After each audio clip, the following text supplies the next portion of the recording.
Bom, pessoal, para a gente entender um pouco a política atual, a gente precisa conhecer parte da nossa história. Então eu vou contar aqui um breve resumo de como o comunismo se enraizou no Brasil. Há 100 anos, um tico mais, um tico menos, o comunismo atravessou o Atlântico e deu com os costados aqui. Atingiu em cheio intelectuais como Jorge Amado, Graciliano Ramos, Mário de Andrade, Pagu, Portinari, Carlos Drummond de Andrade, Oscar Niemeyer, o arquiteto, Tarsila do Amaral e o psiquiatra Osório César. Ah, pessoal, essa lista é enorme. Jornalistas e escritores sofreram uma forte influência do blá, blá, blá da Revolução do Proletariado, que a turma lá da Rússia difundia na vizinhança, gente que contaminava o ambiente cultural na Europa. Aqui a gente só macaqueava esses intelectuais. Os anos 20 foram frenéticos e a primeira ação concreta de difusão dessas ideias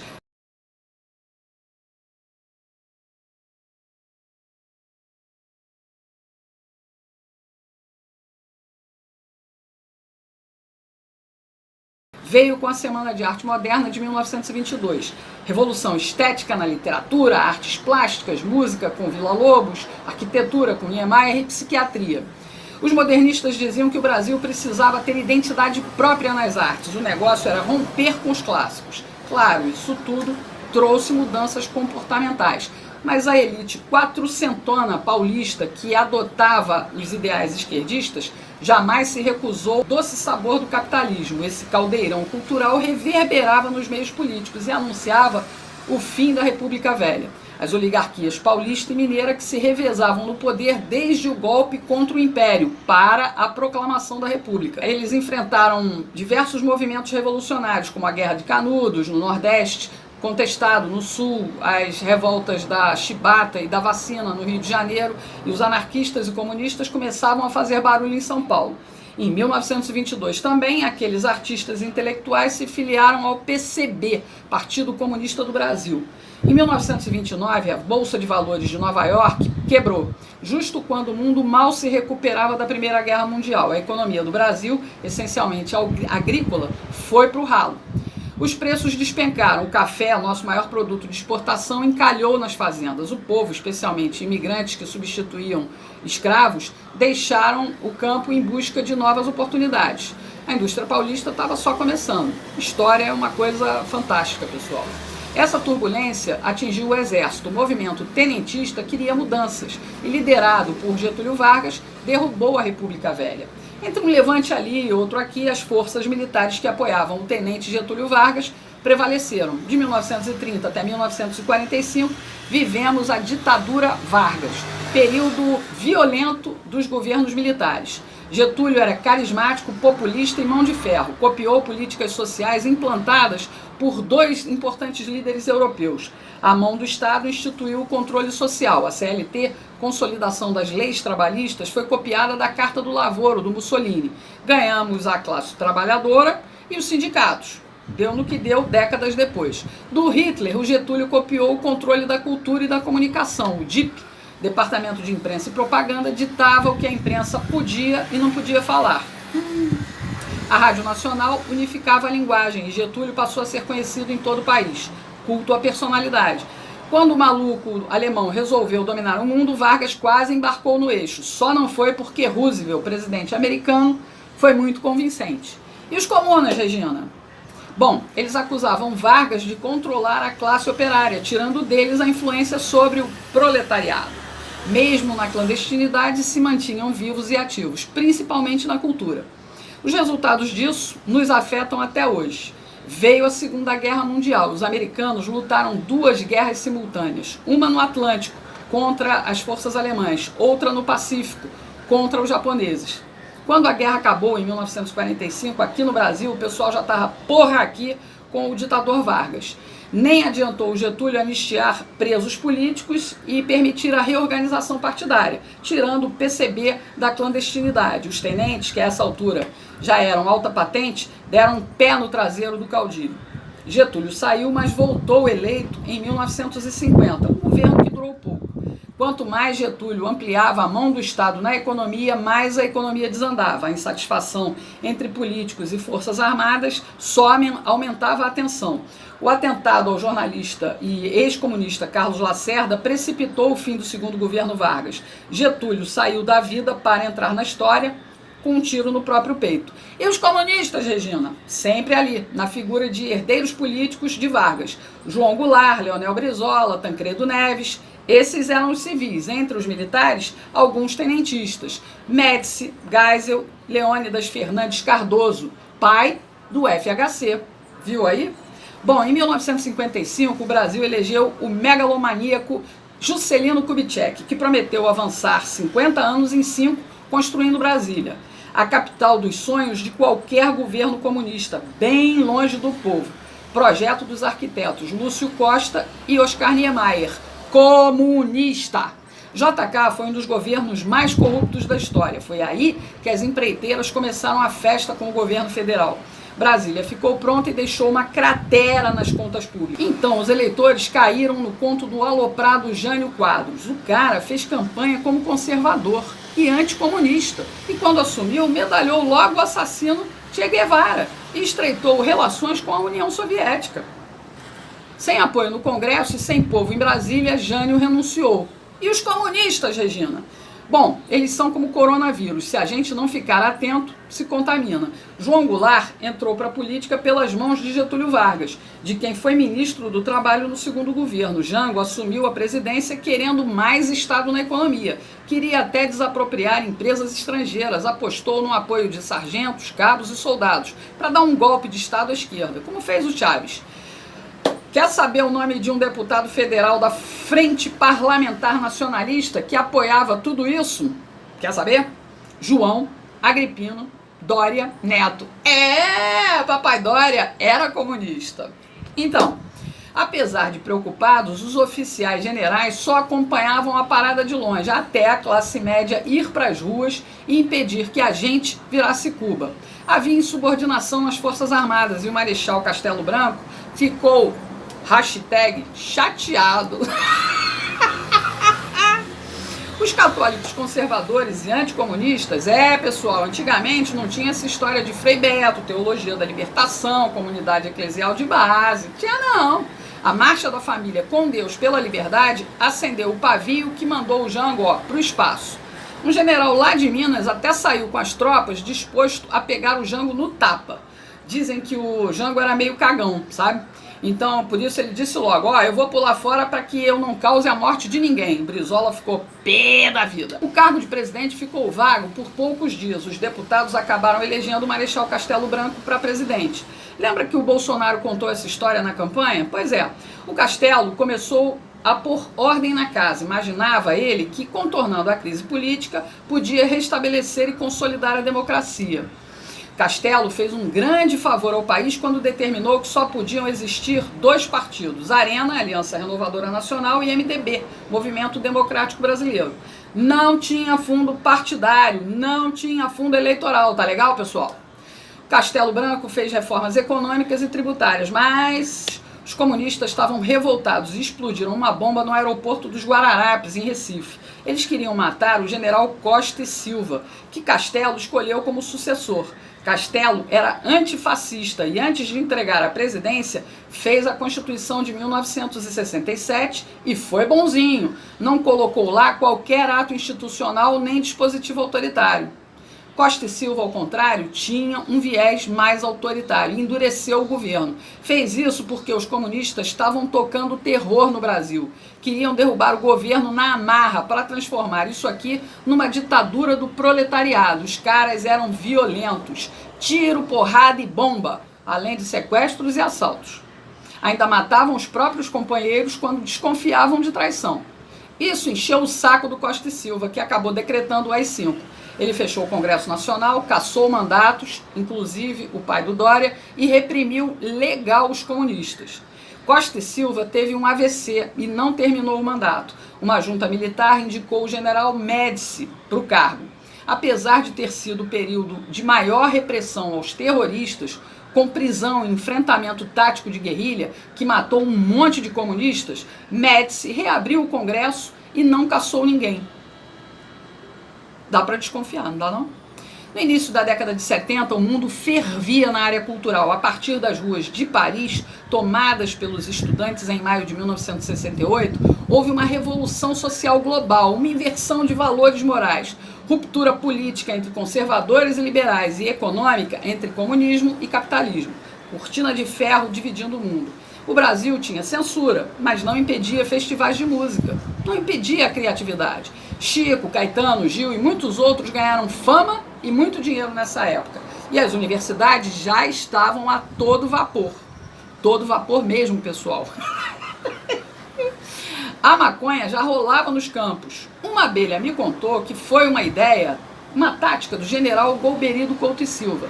Ele achava que deixando os universitários fumando maconha ia afastar eles do terrorismo. E a gente viu no que deu. A droga saiu dos meios acadêmicos e foi disseminada entre as famílias mais pobres nas favelas. A origem da criminalidade forte está aí, ó. Médici queria que as coisas se acalmassem para a esquerda assumir sem violência. Enquanto isso, a juventude classe média ficava sendo catequizada por professores esquerdistas. Os militares criaram tantas estatais nessa época, pessoal, que fizeram um milagre econômico, que mexeu com o consumo dos brasileiros. Muita gente comprou, então, TV, geladeira, carro e até casa própria, através do BNH, Banco Nacional de Habitação. Minha Casa Minha Vida, pessoal, perto dos imóveis de antigamente, é tudo barraco, da pior espécie, é tapera. O Médici levou fama de carrasco porque a comunistada estava no exílio e não suportava ver o desenvolvimento do país, ainda que fosse sob controle estatal. Os comunas que ficaram aqui peitaram o governo com ataques violentos de guerrilha. Médici pretendia resolver tudo e devolver para os civis, mas comunista é uma raça desgraçada. Médici indicou Geisel, que foi tenentista como ele. Os dois, inclusive, apoiaram a posse do Jango. Esse pessoal Oliva é muito azeitado, não é mesmo? Geisel foi eleito pelo Colégio Eleitoral do Congresso e o alemão foi quem deu o início ao processo de abertura política. Ele sabia que a mídia, a cultura e o ensino já estavam esquerdizados, então a transição ia ser fácil. Enfim, Geisel se aproximou da República Popular da China, reconheceu a independência de Angola pelos comunistas, fez acordo nuclear com a Alemanha e até deu fim ao AI-5. Por tudo isso, ele bateu de frente com oficiais linha dura, que não queriam de maneira nenhuma devolver o país nas mãos dos comunistas. Geisel venceu a queda de braço e impôs João Figueiredo como sucessor. Ele sabia que Figueiredo só queria cuidar de cavalo e cumpriria a ordem de fazer a abertura ampla, geral e restrita. Com tudo pronto, foi só os comunistas do exílio voltarem. A esquerda no poder seria facilmente o próximo passo, mas de forma lenta e gradual, para que a gente nem sentisse tanto. Enquanto isso, o maior pelego de todos os tempos estava sendo gestado lá no sindicalismo. Nossa esquerda aprendeu a agir sem tanta pressa. Aturamos o Sarney, pessoal, por 5 longos anos, em troca de uma Constituição social-democrata, nome bonito para esconder a ação nefasta da esquerda comunista. Na cultura, a música brasileira já apresentava os resultados dessa esquerdização, definhando em conteúdo e em qualidade. O ensino foi banalizado e nos transformou em idiotas úteis. A imprensa e a televisão foram nos reeducando. Sem perceber, fomos renegando a família, a pátria e Deus. Tudo em nome de justiça social. Bem devagarinho, para que a gente não sentisse nada e não tivesse forças para reagir. Mensagens progressistas para moldar um novo Brasil. Politicamente correto. Tivemos um soluço com a eleição do Collor, mas o sistema estava dominado e o corrupto egoísta dançou. Surgiram os cara-pintadas manipulados pela minissérie Anos Rebeldes, da Rede Globo, lembra? O Plano Real colocou dinheiro no bolso da sociedade e estendeu o tapete vermelho para a social-democracia. Elegemos Fernando Henrique, o sociólogo, filho de um tenentista. Ele abriu o caminho para o analfabeto sindicalista bem adestrado pelo socialismo. Lula instaurou a supremacia da estrela vermelha, onde empresários corruptos alimentavam políticos corruptos. Políticas populistas fecharam os olhos do proletariado. O governo finalmente dita regras sociais sem qualquer contestação. De novo, a política personalista em ação. Hoje, na música popular, Marcelo D2, Anitta, Ludmilla estimulam o consumo de drogas. A ideologia de gênero é cantada em prosa e verso pelo desafinado Pablo Vittar. Lixo cultural. A gente engole isso toda hora. Começamos a dar sinais de reação quando votamos em Jair Bolsonaro para a presidência da República. Mas o estrago da ideologização política, pessoal, continua atrapalhando. E não permitiu o serviço de limpeza completo. Continuamos errando nas urnas. Mantivemos um monte de comunistas, socialistas, progressistas e liberais, tudo junto e misturado lá no Congresso. Gleisi Hoffmann, Maria do Rosário, Paulo Pimenta, Ranolfo Rodrigues, o cuequeiro José Guimarães, Cid Gomes, Marcelo Freixo, Tabata Amaral, o namorado da Fátima Bernardes, o João Campos, filho do Eduardo Campos, o Kim Kataguiri do MBL, a tal da Talíria Petroni e muitos outros, muitos outros. Essa Talíria, inclusive, pessoal, é professora de história, igual ao Freixo. Depois que o secretário de Cultura do governo conservador de Bolsonaro fez a cagada de gravar um vídeo com estética nazi, a esquerda aproveitou para juntar mais um xingamento contra nós conservadores. Agora, além de fascistas, viramos nazista na boca dessa gentalha comunista. Tudo com o apoio velado de Rodrigo Botafogo Maia, que faz conluio com essa gente, com o Centrão, para derrubar pautas conservadoras do Bolsonaro e para derrubar também ministros como o Weintraub e a Damares. Mas, para mostrar diferença entre nazismo e comunismo, a tal da Talíria até publicou uma homenagem ao genocida Lenin e ao ideólogo da política cultural nazista, comunista, fascista, Antônio Gramsci. Enalteceu o chorume do lixo da ideologia que destrói a inteligência, que matou mais de 100 milhões de pessoas. Marcelo D2 ainda disse que a gente tinha que ter gravado na testa com faca a palavra nazista. Entendendo tudo isso, você vai finalmente compreender que a nossa liberdade começou a voltar para as nossas mãos a partir da internet. Abrimos a porta de fuga da ditadura da mídia jornalística e cultural. Ganhamos voz e ecoamos nossos pensamentos e valores cristãos conservadores aqui, pela internet. Entendeu por que o sistema odeia tanto tudo isso? Bolsonaro entrou para desviar a rota que nos levava para o comunismo, mas os comunas de capitalismo não se dão por satisfeitos, não dão trégua. Veja o caso do governador de São Paulo, João Dória. Ele é empresário de lobby. Isso mesmo, lobby. Esperto como ele só, criou o LIDE, Grupo de Líderes Empresariais. Ele viveu sempre, a vida toda, de promover encontros entre industriais, empreiteiros e banqueiros com o poder público, os políticos. Entendeu a jogada? A empresa recebe altas comissões por isso. Depois do mensalão e principalmente depois do escândalo do Petrolão, as coisas ficaram mais vigiadas e mais discretas. Aí o que fez o João Dória? Decidiu ele mesmo entrar no poder público. Primeiro, com seu jeito engomadinho, milionário ostentação, engambelou os paulistas, que acreditaram que ele seria o prefeito ideal para governar São Paulo. Mas a ambição do Dória, a gente sabe, é bem maior.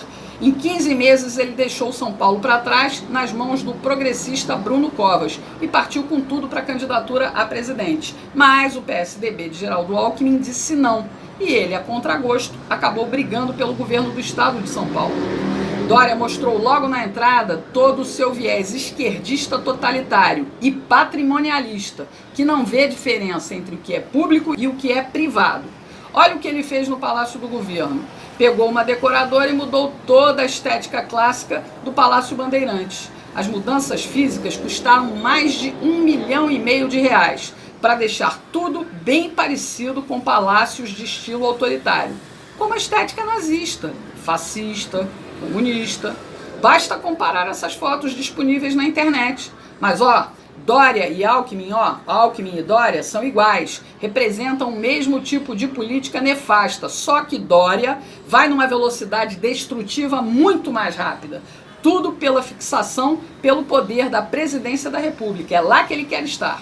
Tanto que loteou o governo de São Paulo para fazer uma grande base e vai continuar costurando alianças, seja com quem for, com Botafogo Maia, com Amoedo ou Luciano Huck. Dória não tem limites, pessoal. Rodrigo Maia também não, viu, pessoal?